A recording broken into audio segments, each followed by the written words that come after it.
ಚಳಿಗಾಲದಲ್ಲಿ ಮಳೆಗಾಲದಲ್ಲಿ ಮೊದಲು ತಿನ್ಬೇಕು ಅಂತ ಅನ್ಸೋದೆ ಬಜ್ಜಿ.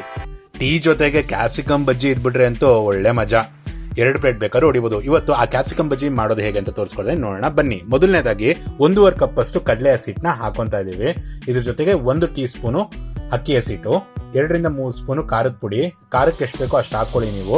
ಹಾಗೆ ಒಂದು 1/4 ಟೀ ಸ್ಪೂನು ಅರಿಶಿನ, ಸ್ವಲ್ಪ ಓಂಕಾಳು ಹಾಕೊಂಡಿದ್ವಿ. ಓಂಕಾಳು ಹಾಕೊಳ್ಳೋದ್ರಿಂದ ಗ್ಯಾಸ್ಟ್ರಿಕ್ ಕಡಿಮೆ ಆಗುತ್ತೆ. ಹಾಗೆ ಬಾಯಿಗೆ ಓಂಕಾಳು ಸಿಕ್ಕಿದಾಗ ಅದ್ರ ಘಮ ತುಂಬಾ ಚೆನ್ನಾಗಿರುತ್ತೆ. ರುಚಿಗೆ ತಕ್ಕಷ್ಟು ಸ್ವಲ್ಪ ಉಪ್ಪು ಹಾಕೊಂಡು ಕಾದಿರುವಂತ ಎಣ್ಣೆನ 1 ಸ್ಪೂನ್ ಹಾಕೊಂಡಿದ್ವಿ. ಕ್ರಿಸ್ಪಿನೆಸ್ ಇನ್ನೂ ಚೆನ್ನಾಗಿ ಬರುತ್ತೆ.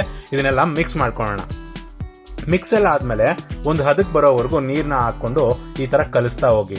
ನೀರ್ನ ಅವಾಗ ಹಾಕೊಳ್ಳಿ, ತುಂಬಾ ಜಾಸ್ತಿ ನೀರ್ ಹಾಕ್ಬಾರ್ದು. ಇದಕ್ಕೆ ದೋಸೆ ಹಿಟ್ಟಿಗಿಂತ ಸ್ವಲ್ಪ ಗಟ್ಟಿಯಾಗಿರ್ಬೇಕು. ನಿಮ್ಗೆ ನೋಡಿ ಈ ಒಂದು ಹದಕ್ಕೆ ಬರಬೇಕು. ನೋಡಿ ಈ ತರ ಇರಬೇಕು.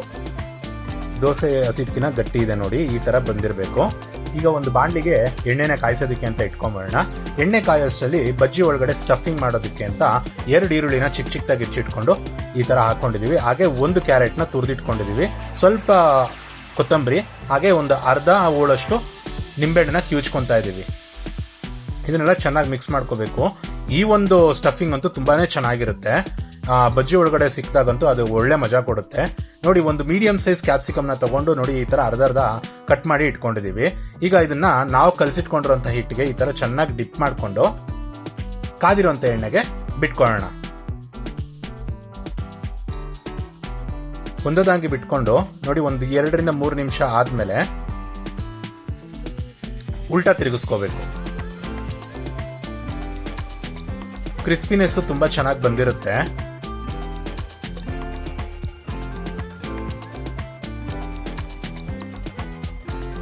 ನೋಡಿ ಎಷ್ಟು ಚೆನ್ನಾಗಿ ಆಗಿದೆ ಅಂತ. ನೋಡಿ, ನೊರೆ ಸ್ವಲ್ಪ ಕಡಿಮೆ ಆದ್ಮೇಲೆ ಎಣ್ಣೆಯಿಂದ ಈ ತರ ಎತ್ತಿಟ್ಕೊಂತಾ ಇದೀವಿ ಒಂದು ಪ್ಲೇಟ್ಗೆ. ಬಜ್ಜಿ ಸ್ವಲ್ಪ ಆರಬೇಕು. ಆರೆಲ್ಲ ಆದ್ಮೇಲೆ ನೋಡಿ ಈ ತರ ಸ್ಟಫಿಂಗ್ಗೆ ಅಂತ ಚಾಕುವಿನಲ್ಲಿ ಅರ್ಧ ಕ್ಯಾಪ್ಸಿಕಮ್ ಹೋಳಿಗೆ ಕಟ್ ಮಾಡ್ಕೊಂಡು ಸ್ಟಫ್ ಮಾಡ್ಕೊಂತಾ ಇದ್ಕೊಂಡಿದ್ವಿ. ಅದನ್ನ ಇದಕ್ಕೆ ಹಾಕೊಂಡು ಚಾಟ್ ಮಸಾಲಾನ ಉದುರಿಸ್ಕೊಂಡಿದೀವಿ. ಆ ಸ್ಟಫಿಂಗ್ ಜೊತೆ ಈ ಬಜ್ಜಿನ ತಿನ್ನೋದಕ್ಕಂತೂ ಒಂದು ಒಳ್ಳೆ ಮಜಾ ಕೊಡುತ್ತೆ. ತುಂಬಾನೇ ಚೆನ್ನಾಗಿತ್ತು ಅಂತ ಹೇಳ್ತೀನಿ. ನೀವು ಈ ಒಂದು ಬಜ್ಜಿನ ಮಾಡ್ಕೊಂಡು ತಿನ್ಕೊಳ್ಳಿ, ತುಂಬಾ ಕ್ರಿಸ್ಪಿ ಆಗಿರುತ್ತೆ. ಈ ಮಳೆಗಾಲಕ್ಕಂತೂ ಒಂದು ಒಳ್ಳೆ ಡಿಶ್ ಇದು. ಈ ಒಂದು ಡಿಶ್ ನಿಮ್ಗೆ ಇಷ್ಟ ಆಗಿರೋ ಶ್ರೀ ಲಕ್ಷ್ಮೀ ರುಚಿ ಚಾನಲ್ ಲೈಕ್ ಮಾಡಿ, ಶೇರ್ ಮಾಡಿ, ಬೆಲ್ ಬಟನ್ ಒತ್ತಿ. ಭಾನುವಾರ ರಜಾ ಇರುತ್ತೆ, ಯಜಮಾನರು ಮನೇಲಿ ಇರ್ತಾರೆ.